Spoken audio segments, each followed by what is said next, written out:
We hesitated before telling this one, not because it's loud or shocking on the surface, but because it's quiet in the way families often are when something breaks for good. We were there, watching the room settle into that fragile calm that only lasts until someone decides to speak. This story belongs to Olivia Chen, a compliance and risk analyst who learned in one evening how conditional belonging can be. This is how she remembers it. I was standing at the end of the dining table when my mother told me to apologize to her husband. The room smelled like roasted chicken and lemon polish. Plates were half full. No one moved. "If you don't say it," she added, steady as ever, "you're not welcome here." Victor didn't look at me. He focused on his wine, swirling it like he'd already won. I felt my shoulders lock, the way they do when I know I'm about to disappoint someone who's never really been on my side. I'd spent years learning how to stay calm. Breathe in, count to 5. Don't react. That night, it didn't work. Victor had just finished explaining to the table why my job was safe, but small, necessary, but not impressive. The kind of work people don't brag about. My mother nodded along, eyes fixed on her napkin. We noticed something then. Not anger, not shouting, just a decision hanging in the air, waiting to be claimed. I looked at my mother. She didn't meet my eyes. That was the moment we stepped back and let the silence do its work. I told Victor I wasn't apologizing. Not here. Not ever. My voice sounded like it belonged to someone else. If you're listening to Revenge Mosaicum and this feels familiar, stay with it. Some stories don't rush. I picked up my bag and walked out before anyone could stop me. The door closed softly behind me. That part still surprises me. I slept badly that night. Not the dramatic kind. Just waking up every hour, staring at the ceiling, replaying my mother's voice the way you replay a song you wish you could skip. By morning, my phone was quiet. No messages, no follow-up. That silence felt familiar. I've always been the reasonable one. The kid who didn't cause trouble, the adult who planned ahead, paid her bills early, showed up on time, at work. That counted for something. People trusted me. They handed me problems they didn't want to touch. At home, it barely registered. I remember standing in the kitchen a few years back while Victor talked about one of his projects. He'd paused, glanced at me, then smiled like he was being generous. Olivia does compliance stuff. Right. Very detail-oriented. Someone has to do it. My mother laughed softly, not agreeing, not correcting, just smoothing the moment over. That was one of those seconds that passed quickly for everyone else. We noticed how small the room felt then, even with all the space around her. Back in my apartment, I made coffee and forgot about it, let it go cold on the counter. I didn't feel angry, just tired. The kind of tired that comes from holding yourself in place for too long. I sat there a while before moving, listening to the quiet settle in. Victor entered our lives quietly. No big announcement. Just an extra suitcase by the door one afternoon and a new toothbrush beside my mother's sink. I was 17 then, old enough to notice things, old enough to stay out of the way. At dinner, he talked about timing and leverage, about knowing when to push and when to wait.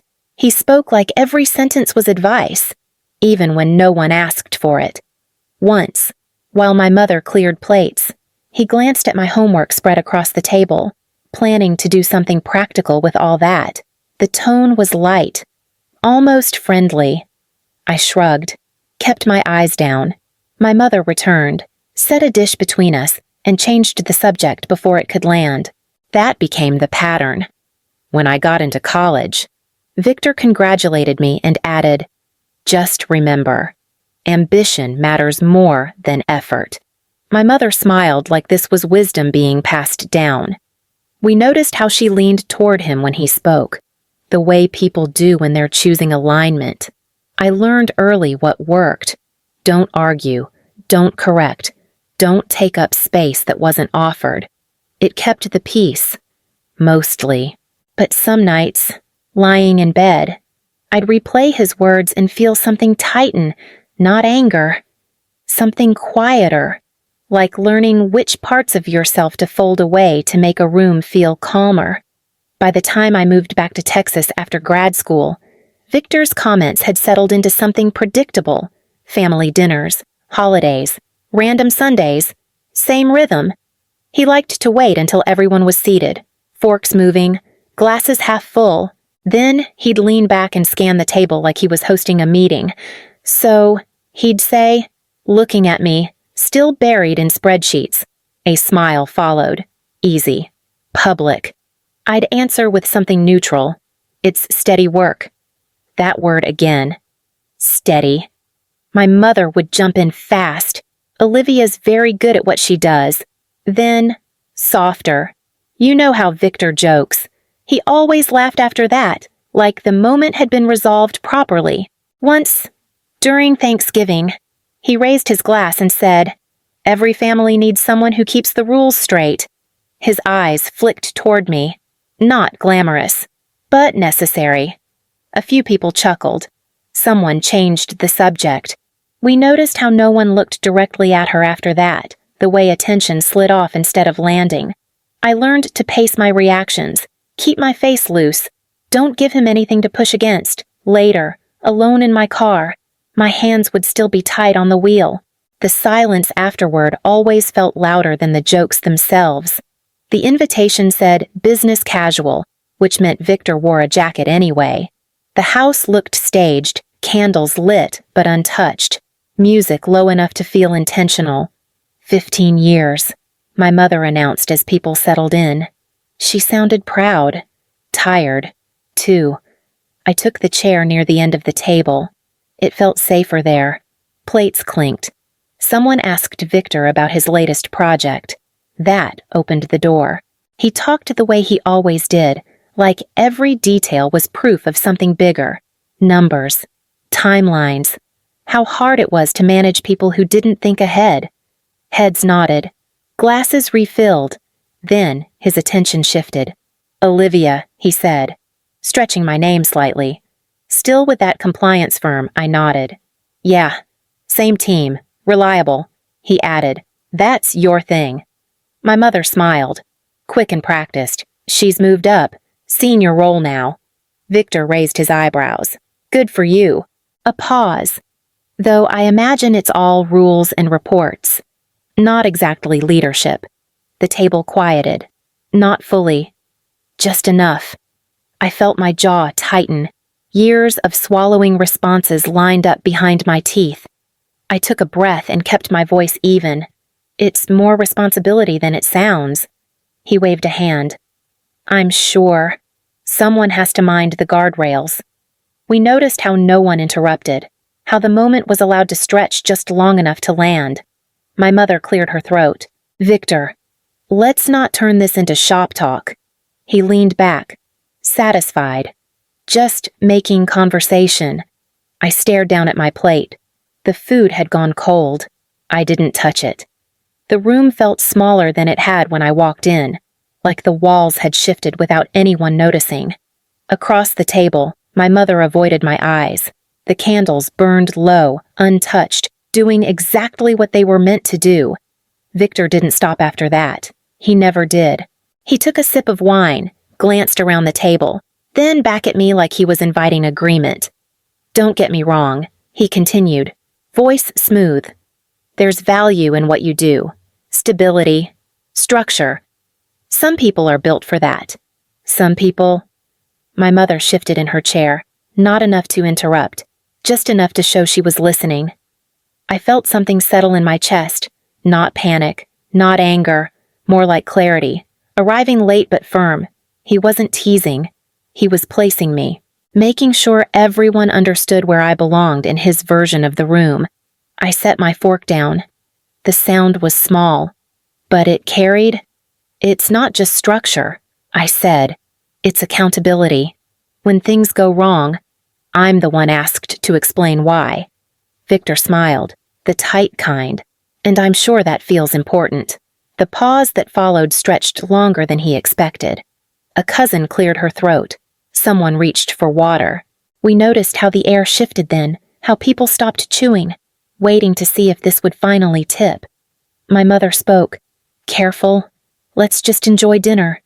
Victor leaned back, hands open. Of course, I'm proud of Olivia. I just want her to want more. That did it, not the words. The certainty behind them, like my life was a draft he could revise. I looked at my mother. She stared at the centerpiece, nodding faintly, as if agreement required no language. Something inside me loosened, not dramatically, just enough.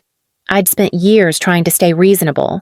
That night, I realized reason was being used to keep me quiet. I didn't plan to say anything that night. That's the truth. I'd already decided I would eat quietly, leave early, let the evening pass the way these things always did. But something about the way Victor framed my life, neat and contained, made it hard to stay seated. I pushed my chair back a few inches. Not enough to draw attention, enough to breathe. There's something I should clarify, I said, keeping my eyes on the table at first. My voice sounded steadier than I felt. What I do isn't small, it just isn't public. Victor tilted his head, amused. Clarify away? I looked up then, at him, at my mother, at the faces around the table that had learned to look past moments like this. I review risk structures, I continued, investment pathways, funding classifications. When money moves in ways it shouldn't, it shows up on my desk eventually. A fork paused midair. Someone stopped tapping their glass. Victor chuckled once. And this is about me. It is, I said, your Langford North project. The smile stayed, but it thinned. You're confused. I'm not. I kept going, slow on purpose. Those municipal pension allocations weren't approved for private development. They were reclassified, routed through partner entities. It inflated returns on paper. My mother finally looked at me. Olivia. I recognized the structure. I said, softer now. And the limited liability company names. I've been documenting it for months. The room didn't explode. It didn't need to. We noticed how no one spoke right away, how even the smallest sounds seemed too loud. Victor leaned forward. You're crossing a line. I crossed it a while ago. I replied, I just stopped pretending I hadn't. My mother shook her head. Not in denial exactly. More like disbelief. Why would you bring this here because you keep asking me to be quiet? I said, and I can't do that anymore. Victor laughed again, sharper this time. This is ridiculous.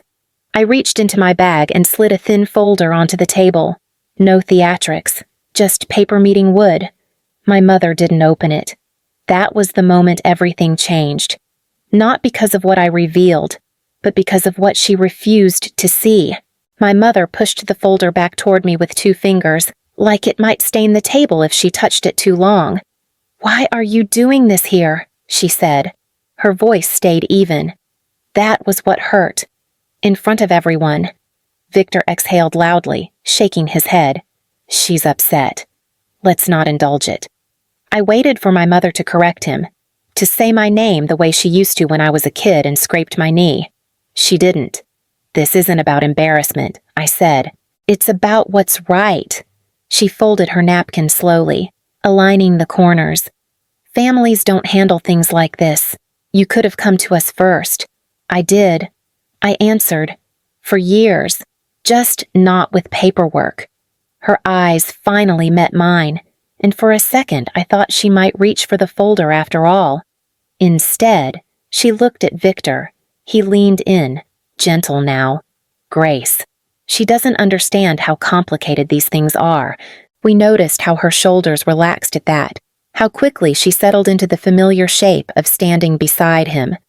She turned back to me. If you report this, you're choosing your job over your family. The words landed clean. No anger, no threat. Just terms. I nodded once.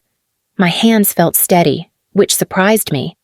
Then I guess that's the choice you're asking me to make. Victor scoffed. Unbelievable. My mother stood. I need you to apologize. Tonight. Or you should leave. The room stayed quiet. Someone shifted a chair. A glass clinked.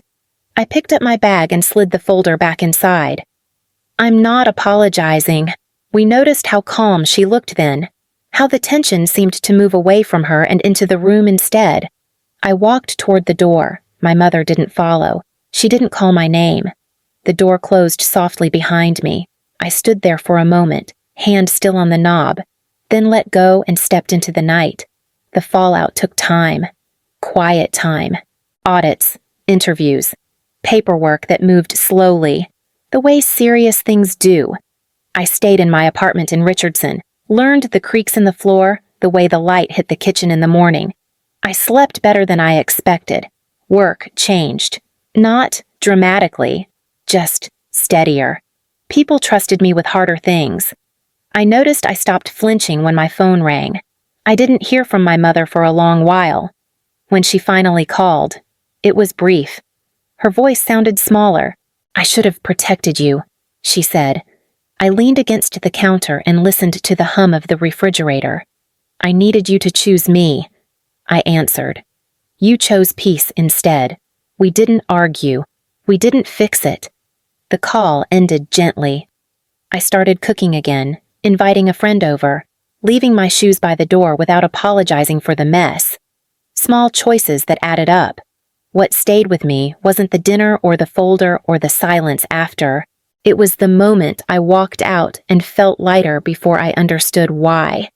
Olivia Chen learned that night what it costs to stay quiet and what it gives back when you don't. If this story sits with you, pass it along to someone who might need the quiet company.